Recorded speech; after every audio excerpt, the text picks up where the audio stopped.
Bula bus hit me your physics. I clapped your Right. Okay. Several times this year that I was up and I brought the piano and we're supposed to do a little session here, and I particularly wanted to play a piece for Pádraig.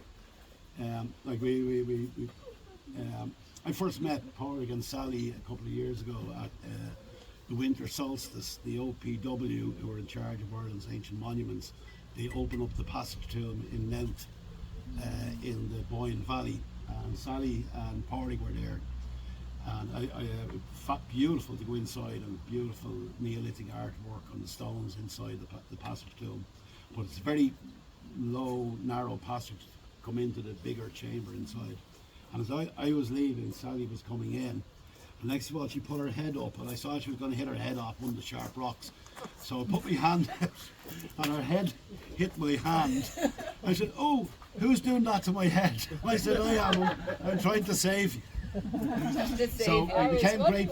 So this tall, good-looking man going to strangle me or what? You're never past it, Sally. But anyway, then later on outside, where I was talking to other people, I looked down there. Sally said, "I'm sorry, I'm just listening to what you're saying. That's very interesting." So we had a great chat anyway, and she told me about all the stuff in her land here. And I came up and I met Pádraig that day as well. But anyway, early in this year, I hadn't been in touch for a while. We were talking about something. Pádraig told me his dear late mother had just passed. Hadn't. She had got sick and had gone into hospital.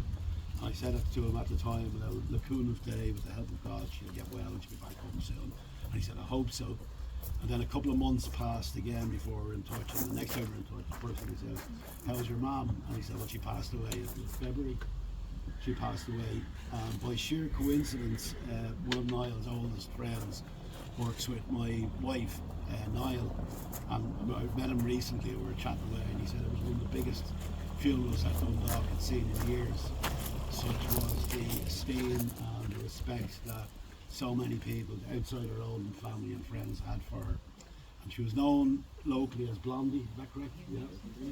So anyway, the reason I'm saying all this is in 2011, when my own father passed, 3 days before he died, I gave him a lift into the hospital, and he was on morphine after that night. So the very last coherent conversation I had with him was that night.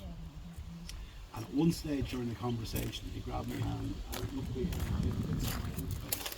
So, you know, like he knew it was just that's it. He said, "You know, Diarmuid, it was a wonderful life." And I was so blown away by this. Like, he knew he was just about to die, but he had no fear of death whatsoever. His faith was that strong. He was going to be reunited with my mother, who preceded him by 2 years over his life.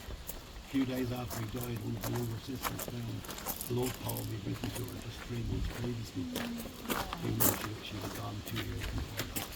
So, thinking about all of that, later on, this piece of music came to me, and I gave it to my life. And because of the sentiment is appropriate for people at the end of their life, I played it at about 5 or 6 funerals since. But I particularly wanted to play it in memory of Blondie or Pádraig.